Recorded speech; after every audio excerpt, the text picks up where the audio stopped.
ভগবান শ্রী রামচন্দ্র তিনি অশ্বমেধ যজ্ঞ করবেন। দেন দিয়ে শোনো, অশ্বমেধ যজ্ঞর মধ্যে যত ধরনের রাজা ছিল সবাইকে প্রভু আমার নিমন্ত্রণ দিয়েছে। মা দেন দিয়ে শোনো, সমস্ত রাজাদিরাজ আজকে প্রভু রামচন্দ্রের অশ্বমেধ যজ্ঞে অংশগ্রহণ করার জন্য অযোধ্যার মধ্যে তারা সবাই অযোধ্যার পথে তারা রওনা দিয়েছে। মা দেন দিয়ে শোনো, কাশী নরেশ ছিলেন এক রাজা, যিনি ছিল আমার প্রভু রামচন্দ্রের একনিষ্ঠ একজন ভক্ত। উনিও রওনা দিয়েছে প্রভু রামচন্দ্র, আমার প্রভু রামচন্দ্র তিনি অশ্বমেধ যজ্ঞ করবেন, আমিও যাই সেই যজ্ঞর মধ্যে অংশগ্রহণ করে আমি একটু প্রাণ ভরে প্রভুকে আমি দর্শন করব। রওনা দিয়েছে। রওনা দেওয়ার পরে পথিমধ্যে নারদ মুনির সঙ্গে দেখা হয়েছে। দেবর্ষিপাদ নারদ, নারদ যিনি তার বিনা যন্ত্রের মধ্যে সর্বদা বলে বেড়ায় নারায়ণ। আওয়াজ নাই সবার? নারায়ণ নারায়ণ। এখনো আওয়াজ নাই? নারায়ণ নারায়ণ বলতে কষ্ট হয়? কষ্ট হয় কি? আওয়াজ এত কম কেন গো মা? সবাই বলো রাধে রাধে। দেখো মা, এই জায়গায় শিক্ষা দিল মা। দেবর্ষিপাদ নারদ তিনি সর্বদা তার বিনা যন্ত্রের মধ্যে নারায়ণ নারায়ণ বলে তিনি ঘুরে বেড়ায়।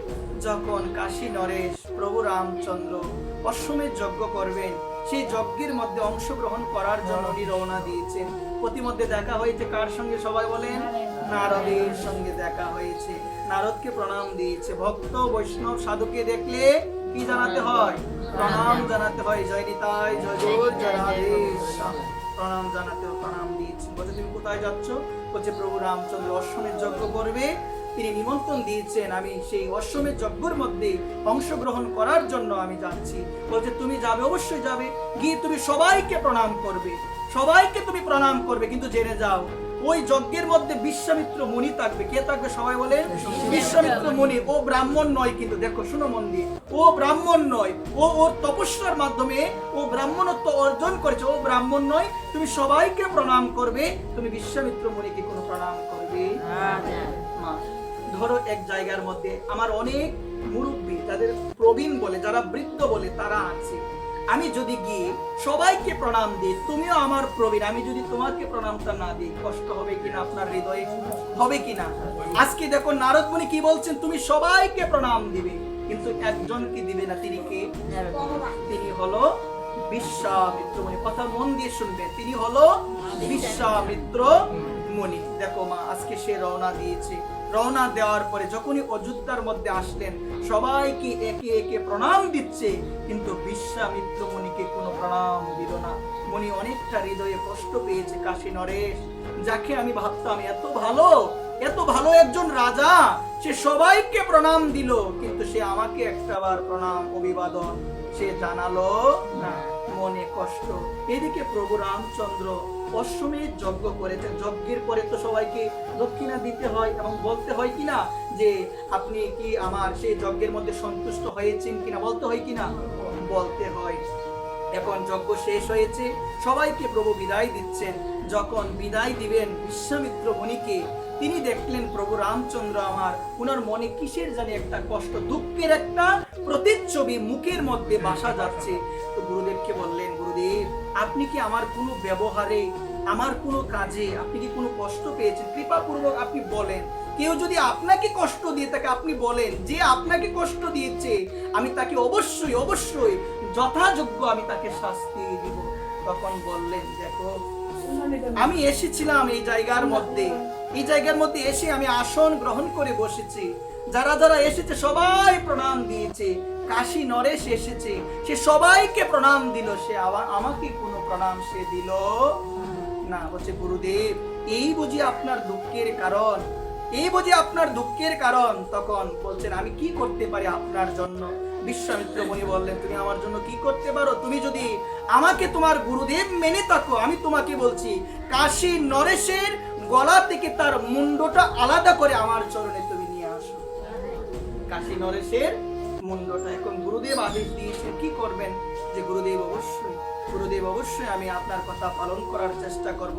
যেহেতু আপনার মনে আঘাত দিয়েছে, আপনি কষ্ট পেয়েছেন, আপনি আমাকে আদেশ দিয়েছেন কাশী নরেশের গলা থেকে মুন্ড আলাদা করে এনে যেন আপনার চরণে সমর্পণ করে দিই। গুরুদেব, আমি কথা দিচ্ছি, আমি অবশ্যই কি করব? কাশী নরেশের ওই গলা থেকে মুন্ড আলাদা করে আপনার চরণে এনে দিব, নয়তোবা আমি মৃত্যুবরণ করব। প্রতিজ্ঞা করেছে। মা জেনে যাও, এদিকে কাশী নরেশ যেভাবেই হোক জানতে পেরেছে আজকে ভগবান তার প্রভু রামচন্দ্র তাকে মারার জন্য উদ্যত হয়েছে। কি করবেন? মনে মনে ভাবলেন, আজকে নারদ মুনির জন্য আমার এই বিপদ। আজকে নারদ মুনির কথা শুনেছি, আজকে আমার এই বিপদ। নারদ মুনিকে খুঁজতে লাগলেন, নারদ মুনির দেখা পেয়েছে, বলছেন আপনার জন্য আজকে আমার এত বড় বিপদ। আপনি বলেছেন আমি যেন সবাইকে প্রণাম দিই, আমি যেন বিশ্বামিত্র মুনিকে প্রণাম না দিই। আজকে আপনার কথা শোনার জন্য আজকে প্রভু রামচন্দ্র আমাকে মারার জন্য তিনি উদ্যত হয়েছে, আমাকে মেরেই ফেলবে। আপনি আমাকে বাঁচান। বলছে আমি তো তোমাকে বাঁচাতে পারবো না। বলছে তোমাকে একটা কথা আমি বলতে পারি, তুমি যদি সেই কথাটা পালন করো অবশ্যই তুমি বাঁচতে পারো। তুমি চলে যাও অঞ্জনা মায়ের কাছে। অঞ্জনা কার? অঞ্জনার ছেলের নাম কি সবাই বলেন? পিছনে আওয়াজ নাই, কে গো মা? অঞ্জনা পুত্র বীর হনুমান। তুমি চলে যাও মা অঞ্জনার কাছে, মা অঞ্জনার চরণের শরণ নাও। মা অঞ্জনা যদি প্রতিশ্রুতি দেয় সেই তোমাকে বাঁচাবে, প্রভু রামচন্দ্র তোমাকে কিছু করতে পারবে না, কিছুই করতে পারবে না। কাশী নরেশ অতি দ্রুত সে রওনা দিয়েছে মা অঞ্জনার কাছে। অঞ্জনার কাছে পৌঁছে গিয়ে মায়ের চরণ ধরে কেঁদে কেঁদে বলছে, মা তুমি আমাকে বাঁচাও। কোনো এক রাজা, নাম বলে নাই, কোনো এক রাজা মা, সে অনর্থক আমাকে মারার জন্য, বিনা অন্যায় অনর্থক সে আমাকে মারার জন্য মা সে উদ্যত হয়েছে। মা তুমি আমাকে বাঁচাও। বলছে বিনা অন্যায়ে যদি তোমাকে মারতে আসে জগতে কেউ তোমাকে মারতে পারবে না। বলছে পুত্র হনুমান তুমি এই জায়গায় আসো। হনুমান এসে বলছে কোনো এক রাজা বিনা অন্যায়ে কাশী নরেশকে মারার জন্য উদ্যত হয়েছে, তুমি তাকে রক্ষা করো, কেউ যেন তাকে না মারতে পারে। বলছে মা আপনার কথা আমি অবশ্যই পালন করব। মাকে কথা দিয়েছে। কথা দেওয়ার পর হনুমান বলছে আসো তুমি আমার সঙ্গে, দেখি কে তোমাকে মারতে আসে।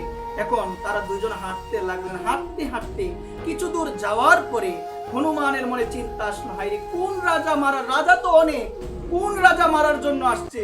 জিজ্ঞাসা করেন কে আসছে গো তোমাকে মারার জন্য? বলছেন অযোধ্যা নরেশ প্রভু শ্রী রামচন্দ্র। মাথার মধ্যে হাত দিয়ে বলল, কি বিপদ আমার হলো, এখন আমি তার সঙ্গে, আমার প্রভু আমার ইষ্টদেব, আমি কি করে যুদ্ধ করবো? তুমি কেন আমাকে আগে বলো নাই? তুমি যদি আগে আমাকে বলতে আমি তো কখনো তোমাকে রক্ষা করার আমি তোমাকে প্রতিশ্রুতি কখনোই দিতাম না। তুমি কেন আমাকে আগে বলো নাই?